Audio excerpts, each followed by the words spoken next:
Hello everyone, I'm the Primal Earth and I'm returning to you today with another Jurassic video. As we all know, the mighty Tyrannosaurus Rex, the tyrant lizard king itself, is the face of the Jurassic franchise. One of the largest, most powerful, and not to mention the most famous predator this planet has ever seen, it is no surprise that this dinosaur is the center of the entire dinosaur movie saga and the fan favorite for many people. Which brings us to the topic of today's video. Many people have noticed that the Jurassic franchise seems to have decided that Tyrannosaurus Rex is nothing more than a glorified punching bag for bigger dinosaurs to showcase their strength. To date, the Tyrannosaurus Rex has been beaten in battle on screen 6 different times and killed 2 of those times. This has left many people wondering as to why Universal would take the star of their franchise and use it in such a manner. Today, we will be answering the question of why Jurassic hates the Tyrannosaurus Rex. In order to answer this question, we have to go all the way back to the original Jurassic Park movies, specifically the antagonistic progression of the large carnivore in those movies. This is very important because this actually starts the chain of events that leads to Jurassic using the T-Rex in a very unflattering way down the line. Allow me to explain. In the first movie, Jurassic Park terrified audiences with a single Tyrannosaurus Rex. So how does the Lost World Jurassic Park improve upon that? By introducing 2 Tyrannosaurus Rexes in the same movie, upping the terror and the excitement. And this is all well and good until we get to Jurassic Park 3. What could possibly be better than 2 T-Rexes? 3 T-Rexes? Not exactly. In order to surpass the Lost World, Jurassic Park 3 needed to surpass the Tyrannosaurus Rex entirely. This is why the Spinosaurus was introduced to be even more terrifying and bigger than the Tyrannosaurus Rex, and in order to showcase this new terrifying animal, they had to kill the T-Rex.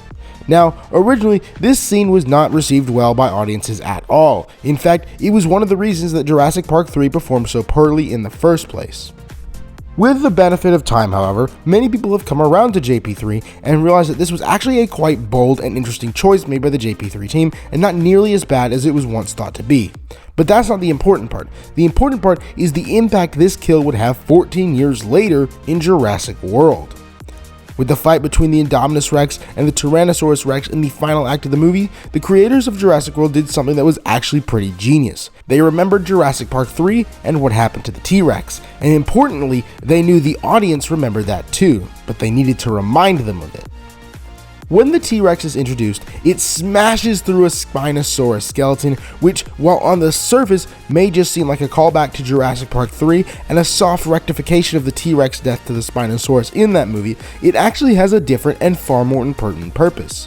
Its purpose is to remind people of what happened to the T-Rex in Jurassic Park 3 at the beginning of the fight in Jurassic World. This is so that when the T-Rex starts losing to the Indominus, people who just moments before were reminded that the T-Rex can indeed be killed in these movies gets genuinely worried, and the tension when the Indominus Rex knocks the T-Rex over and is about to go for the kill increases sky high. That is why the T-Rex lost this specific fight, to raise the tension to an unimaginable level, and it actually does the movie incredibly well for it. But this is where the problems begin. This actually worked a bit too well. Far too well, and Universal would go on to have the T-Rex lose fights to bigger dinosaurs 4 more times because of how well it worked in Jurassic World. After Jurassic World, the next fight with the T-Rex is in the prologue of Jurassic World Dominion, and in this prologue, the Giganotosaurus ends up killing the Tyrannosaurus Rex. The reason the Tyrannosaurus Rex lost this fight is much less compelling than the Jurassic World fight.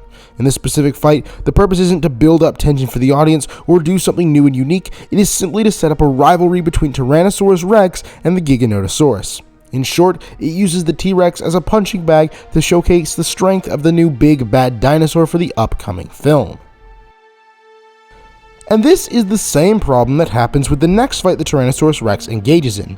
In the woods, when the Rex and the Giga fight over the deer, the only purpose this fight actually serves is to enforce the new rivalry between the Giganotosaurus and the Tyrannosaurus Rex, and set up the final fight between the 2 animals later on in the movie. It doesn't actually do anything more than that. And this brings us to the final fight of the movie. The final fight of Jurassic World Dominion is almost identical to the final fight of Jurassic World. The T-Rex fights the Giga for a bit, and the Giga nearly kills the T-Rex, only for another theropod to come in, distract the Giga so the T-Rex can get up and the 2 dinosaurs can work together to take down the Giganotosaurus. It tries really hard to capture the incredible suspense and tension of the Jurassic World fight by mirroring it almost identically, but simply cannot do what Jurassic World did.